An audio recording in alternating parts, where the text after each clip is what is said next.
ودرېږه خیل صاحب دا د امریکا د خوا خو اشغال و تا په کومه ورځ ته جهاد ته ووتې؟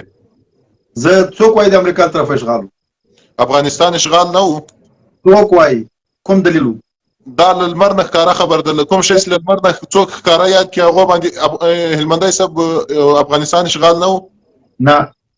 هلمندی صاحب اشغال و که نه و؟ هلمندی صاحب پرېږده هلمندی صاحب خپل دلیل ارتمات وایي ونه و اشغال زه ته وایم ته دا راته وایي تاسو تاسې ما تاسو خبرې په وخت سره ونیسئ نو سر په اشعار سره بیا شي ته به راوکړئ امریکایي افغانان وایو بیا موږ بیا په دې شرط ته چې موږ ته راځي وایي موږ بیا په دې شرط میږو چې تا ته افغاني الاصله امریکایي الاصله وکسه وګونیسه جهاد هم کړی ده تا یوه ورځ په دې جهاد کې برخه اخیستې وګونیسه زه د فساد کې برخه نه اخلم وګونیسه ماته اوس وګونیسه ماته ګوره وګونیسه کله چې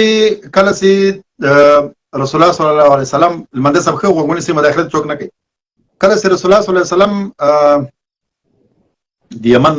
والی وټاکل څه ما چې دا اوس نومي رسول ډېر جید صحابي او دا انصاري هجرت په دوره کې و که وروسته د هجرت نه لسم د هجرت و معاذ بن جبل رضی الله عنه معاذ بن جبل د هجرت باندې والي وټاکل شو هو والي د یمن وټاکل شو نه هم د هجرت باندې ښه په هجرت کې کله فتوحات راغلي وو خو بیا وروسته واګونې صدق غلطه ماته ته خو لکېنه چې کله خبر واوره بیا زه به ډاکټري کې معلومات نه لرم ته خو لکېنه د باز طریقه وپېژنه لږ ته کېنه چې خبره وکړو چې کله په کوم خبره کې نقص وو بیا ته هلته باندې انتقاد وکوه بالکل دا د هجرت نهم کال د انشاءالله که د هجرت لسم کال دا نو معاذ بن جبل رضی الله عنه والی وټاکل شو د یمن خلکو په غوښتنه باندې وټاکل شو پیغمبر صلی الله علیه وسلم ته راولېږه چې موږ ته یو داسې والی راولېږه چې هم دین راوښیي تبلیغ راته وکړي هم والی بیا پیغمبر صلی الله معاذ بن جبل رضی الله عنه ورته وټاکه نو معاذ بن جبل چې کله رخصتي اخیستله نو بیا ورته ویل چې معاذ چې کله ته راګرځې ممکن بیا ما ته ونه وینې یعنې ما په قبر باندې راسې نو معاذ بن جبل رضی الله عنه وژړل پیغمبر صلی الله علیه وسلم پوښتنه ځینې وکړه ویې معاذ بن جبل که ته په ستونزو کې له ستونزو سره مخامخ شې ته به څه کوې ته د ملت په منځ کې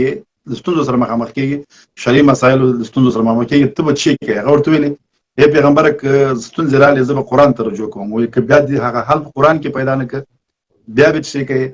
ویل بیا به زه د پیغمبر احادیثو ته یا د پیغمبر سنتو ته رجوع کوم ویل که د بېل فرض په سنتو کې پیدا نه کړه بیا به څه کوې ویل بیا به زه اجماع راغواړم ویل که بیا اجماع ونه سو بیا به قیاس کوم نو دغه څلور اصله د شریعت مصدر چې په همدغو شانو ولاړ ده قرآن حدیث اجماع او قیاس اوس دلته په همدغه اصل باندې ټول امت ولاړ ده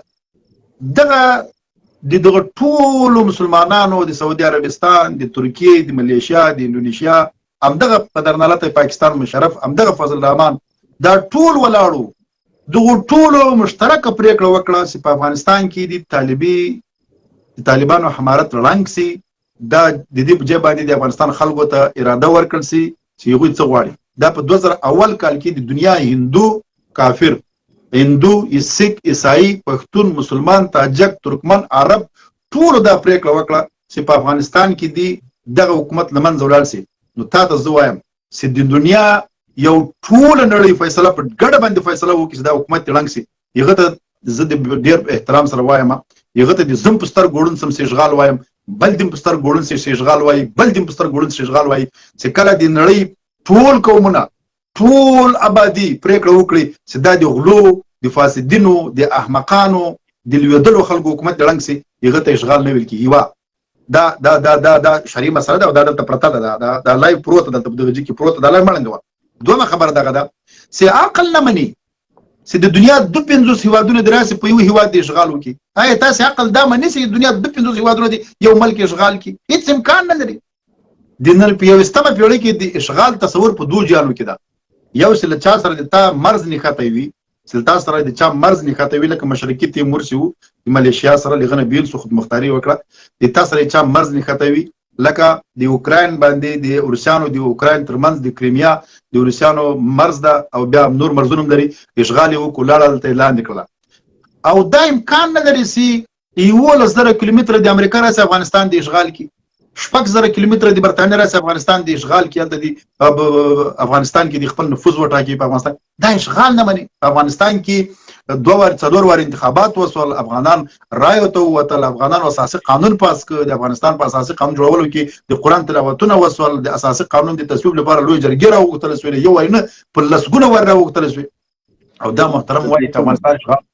ګوري یو خبره ده دوه مهمه خبره دغه ده چې کله ته دغه اجماع نه منې د امت اجماع دی نه منله تا ته یوازې د دیوبند اجماع ښکاره کېدله نو تا ته معلومدار خبره ده د اشغال فرق هم نه ښکاري ځکه تا د تور اشغال نه ښکارېږي او هغه سي اشغال نه ده تا دوه شیه طالب دوه شیه ډېر سخت پورته کوي یو لنډغر پورته کوي چې که طالب نه و لنډغر به هم تباه کړي او یو دغه د اشغال غلم ټکی عمراني ولی ده چې افغانستان اشغال نه یې عقل مني نه یې شعور مني نه یې سیاست مني نه یې دین مني چې 250 هیوادونه د په وړکي هیواد باندې وروړي اشغال دی وکړي دغه د اشغال ټکی غلم ټکی ده دا د اشغال پرېکړه نه وه د دنیا د ټولو قومونو د ټولو مذهبونو د ټولو انسانانو پرېکړه وه چې طالبي حمارت له منځه ولاړ شي او په 2000 اول کال کې له منځه یوړ دا اشغال مسله نه او دغلته یو خبره تر مېرمنه زه بخښنه غواړم دغلته یو خبره بله مشاره کوم مستحقیقي صاحب ګوري دلته ځکه هغه نظام وړنګېده نظام خو نه و هغه یو انارسي نه شو ورته ویلی یو دیکتاتوري استبدادي یوه ډله وه چې هلته حاکمه وه هغه ځکه له منځه لاړله چې دنیا په هر ګوټ کې به چې کوم انتحار انفجار کېده نو د هغو ټوریست لپاره به دا د پناه لپاره بهترینه ځای و د دنیا په هر کونج کې چې فساد کېده چاودنه به کېدله دلته به سینه به وکیل لا موږ کړی ده د دنیا ټول تر هلمند ظواهري پورې هغه هم په افغانستان کې پټ وه نو دغه رقم حالات دوی په خپله رامنځته کړل موږ همغه وخت هم په دوی باندې قانع شو چې زه هغه مخکیني اشرار لاړل دا خلک راغلل او که به دوی په صفونو کې ما هغه تور پنجابیان د برغو د رشیو سره نه وي لیدلي هماغه وخت ته یادوم هماغه وخت